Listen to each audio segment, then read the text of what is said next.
இயேசு உங்களை நேசிக்கிறார். பிரியமானவர்களே, இந்த நாளில் ஆண்டவர் நம்மளோடு பேசும்படியாய் வேதத்திலிருந்து 2 வசனங்களை கூட வாசித்து ஆண்டவர் நம்மளோடு இடைபடுகிற காரியத்தை பார்ப்போம். யோவானுக்கு வெளிப்படுத்தின விசேஷத்துல, அதாவது வெளிப்படுத்தின விசேஷம் 2வது அதிகாரத்துல யோவானுக்கு அநேக காரியங்களை ஆண்டவர் வெளிப்படுத்தியிருக்கிறார். அந்த வெளிப்படுத்தின காரியத்துல ஒரு 7 சபைகளுக்கு அவர் எழுதக்கூடிய அந்த காரியத்தை தான் இங்கு நம்ம ஆண்டவர் எழுதி வைத்திருக்கிறார். அதுல ஒரு காரியம் எபேசு சபையின் தூதனுக்கு எழுதுகிற ஒரு காரியத்தை நாம் இதில் வாசிக்கிறோம். பிரியமானவர்களே, ஆனாலும் நீ ஆதியில கொண்டிருந்த அன்பை விட்டாய் என்று உன் பேரில் எனக்கு குறைவுண்டு. ஆகையால் நீ இன்ன நிலையிலிருந்து விழுந்தாய் என்பதை நினைத்து மனம் திரும்பி ஆதியில் செய்த கிரியைகளை செய்வாயாக. இல்லாவிட்டால் நான் சீக்கிரமாய் உன்னிடத்தில் வந்து நீ மனம் திரும்பாத பட்சத்தில் உன் விளக்கு தண்டை அதனடுத்து நீக்கி விடுவேன்.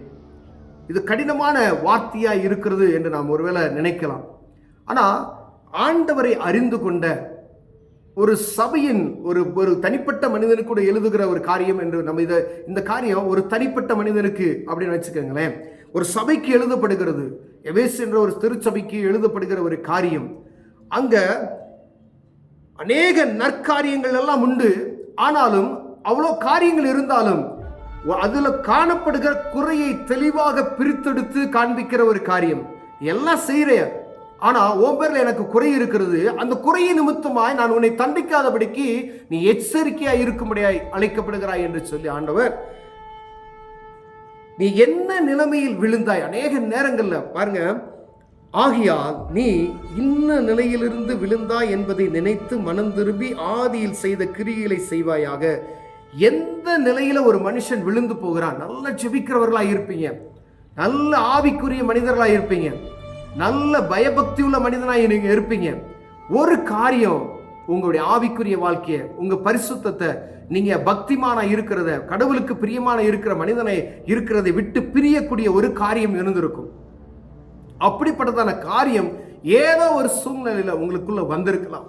நீங்க ஆண்டவருக்கும் நீங்க பரிசுத்தமாய் வாழுவதற்கும் விட்டு தூரப்படுத்துகிற அந்த காரியத்தை இவங்களுக்குள்ள இருக்கிறதா என்று பார்க்கும்படியா ஆண்டவர் விரும்புகிறார். ஒருவேளை ஆண்டவர் எல்லாரையும் ஆண்டவர் அப்படி சொல்லுகிறது கிடையாது. ஒரு காரியத்தை ஒரு மனிதனுக்கு ஆண்டவர் வெளிப்படுத்துகிறார்.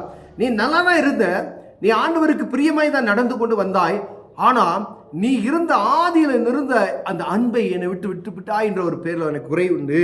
நீ என்ன நிலையில நீ இருந்து விழுந்த, எங்கனக்குள்ள விழுந்த என்பதை ஆராய்ச்சி செய்ய அப்படின்னு சொல்றாரு.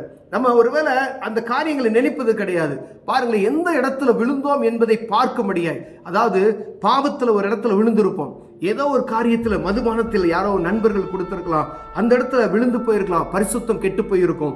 ஆனா ஏதோ ஒரு பாவம் அந்த இடத்துல ஆண்டவருக்கு விரோதமான ஒரு பாவம் நீ செய்திருப்பார். அப்படிப்பட்ட செய்திருக்கும் பொழுது ஆண்டவர் உன்னை விட்டு பிரிந்திருப்பா, உன் ஆவிக்குரிய வாழ்க்கை சீரழிந்து விடு. அப்படிப்பட்ட சீரழிந்து பின்மாற்றத்துக்குள்ள தள்ளப்பட்டு போயிருக்கிற ஒரு சூழ்நிலையை இருக்கிற பார்க்கிற ஒரு தனிப்பட்ட மனிதனை சபையை பார்த்து ஆண்டவர் சொல்லுகிறார், எந்த நிலையில் நீ விழுந்தாய் என்பதை நீ ஆராய்ந்து பாரு அப்படின்னு சொல்லுகிறார். பாருங்க, எந்த நிலையில விழுந்தோம். அநேக பேர் என்ன சொல்றாங்க, ஜெப நிலைமைகள் மாறி போயிருக்கும், பரிசுத்தம் மாறி போயிருக்கும். நல்லா ஜெபிக்கிற பிள்ளைங்க ஜெபிக்காம இருப்பாங்க, பார்த்துருக்கீங்களா? நல்ல ஆதியில கொண்ட அன்பு, ஆதியில கொண்டிருந்த அன்பு, 1 மணி நேரம் ஜெபிச்சேங்க அப்படின்னு சொல்லுவாங்க. நல்லா டெய்லி கோயிலுக்கு போவேன், டெய்லி நான் பயபக்தியா இருப்பேன் அப்படின்னு சொல்லுவேன். ஆனா இன்னைக்கு எப்படி இருக்கிறீங்க என்று பார்க்கும்படியே ஆண்டவர் விரும்புகிறார். பிரியமான, ஏன்னா காலம் செல்லாது, இது கடைசி காலம். அதுக்கு தான் ஆண்டவர் உங்களை உங்க மேல பிரியம் வைத்திருக்கிறது நிமித்தமாய் ஆண்டவர் நம்மளோடு பேசுகிறார். பிரியம் என்ன நடக்கும் யாருக்குமே தெரியாது. யுத்தங்களின் செய்திகளும் கேட்டுக்கொண்டு இருக்கிறோம். ஆயிரக்கணக்கான ஜனங்கள் மடிந்து கொண்டு இருக்கிறார்கள், பச்சிளம் குழந்தைகள் மடிந்து கொண்டு இருக்கிறார்கள். நாம் ஒவ்வொரு நாளுக்கு செய்திகளை கேட்கிறோம். ஆனா எங்கோ நடக்கிறது என்று நாம் பேசிக்கொண்டு இருக்கிறோம். பிரியமானவர்களே, எல்லாருக்கும் ஆண்டவர் ஒவ்வொரு மனிதனுக்கும் ஒவ்வொரு நாட்களை நியமித்து வைத்திருக்கிறார். ஆனால் ஆண்டவர் விசேஷமாய் நமக்கு ஒரு ஆசீர்வாதமான ஒரு வார்த்தையை கொடுத்திருக்கிறார். உன்னை திருத்தும்படியாய், நீ திரும்பும்படியாய், நீ தேவனிடத்தில் திரும்பும்படியாய், உன்னை நான் பாதுகாக்கும்படியாய், நீ எந்த நிலைமையில இருந்து விழுந்தாய், ஆதிலே மேல் வைத்திருந்தாயே ஒரு அன்பு, அந்த அன்பு எங்கே போய்விட்டது? நல்ல பரிசுத்தமாய் வாழ்ந்து கொண்டிருந்தாயே, நல்ல பயபக்தியாய் இருந்தாயே, நல்ல ஆலயத்துக்கு கடந்து சென்றாயே, அநேக காரியங்கள், நன்மையான காரியங்களை செய்து கொண்டிருந்தாயே, ஆனால் எனக்கும் உனக்கும் உள்ள தொடர்பை ஏதோ ஒரு இடத்துல துண்டித்து விட்டாயே, அந்த துண்டித்த இடத்தை நீ ஆராய்ந்து பார்த்து அந்த காரியத்தை சரி செய்து கொள் என்று யாருமே இதை செய்யறதுல எந்த இடத்துல துண்டிக்கப்பட்டோம். ஒரு சீரியல் செட்டு லைன் இருக்குதுன்னு வச்சுங்களா, அது அழகா இருக்கும், ஜொலித்து ஜோதியா இருக்கும்.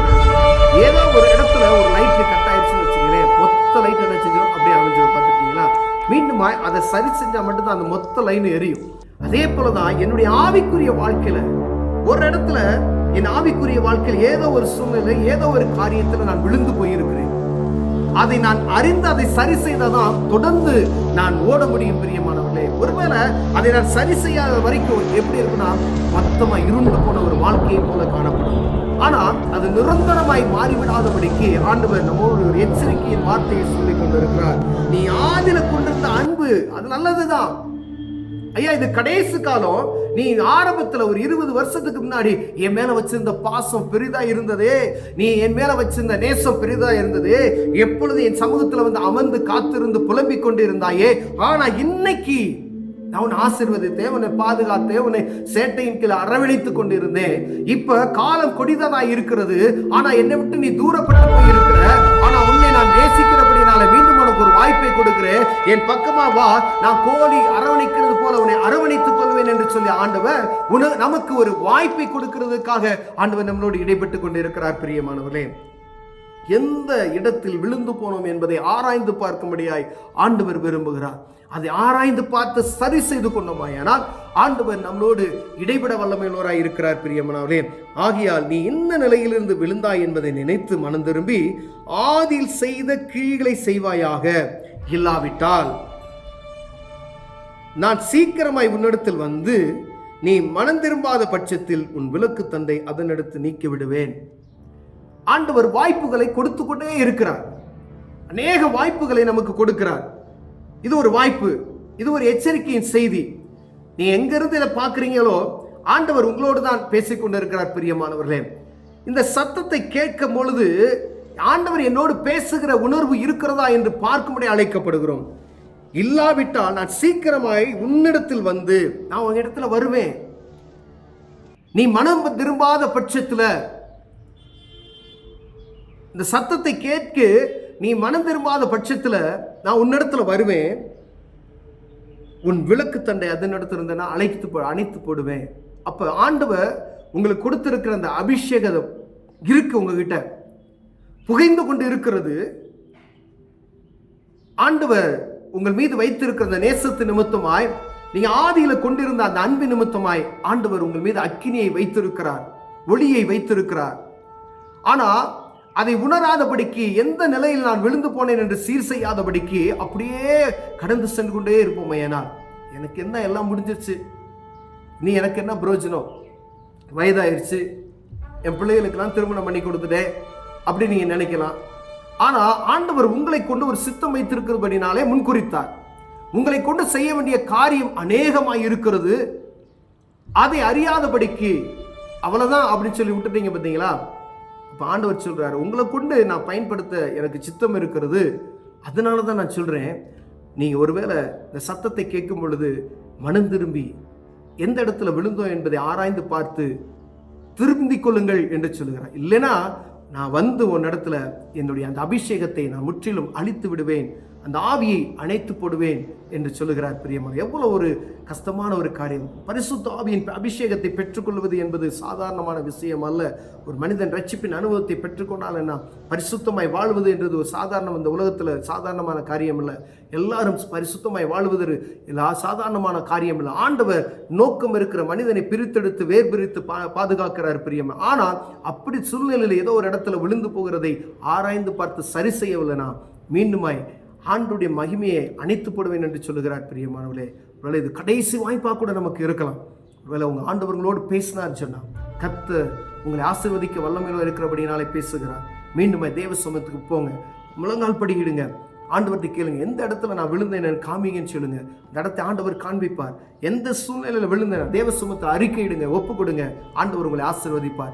ஏதோ ஒரு விளைவின உங்களுக்குள்ள காணப்படுகிறது, ஏதோ ஒரு சோர்வு, ஏதோ ஒரு மனபாரம் இருக்கிறது, இது அதுதான். அதனால தான் ஆண்டவர் அதை நீக்கி போடுவார். தேவ சமூகத்துக்கு போங்க, ஆண்டவர் சந்தோஷத்தை உண்டு பண்ணுவார். கண்களை மூடுவோம். சரி, அன்பின் தகப்பனே, ஆதியில கொண்டிருந்த அன்பை மீண்டும் எங்களை புதுப்பித்தருளுவீராக நான் செபிக்கிறையா. இந்த விளக்கு தண்டை அழைத்து போடாதபடிக்கு பாதுகாக்க என் தேவனுங்களை மீண்டும் ஒரு வாய்ப்பை கொடுப்பீராக நான் செபிக்கிறேன். இயேசுவின் நாமத்தில் பிதாவே, ஆமென்.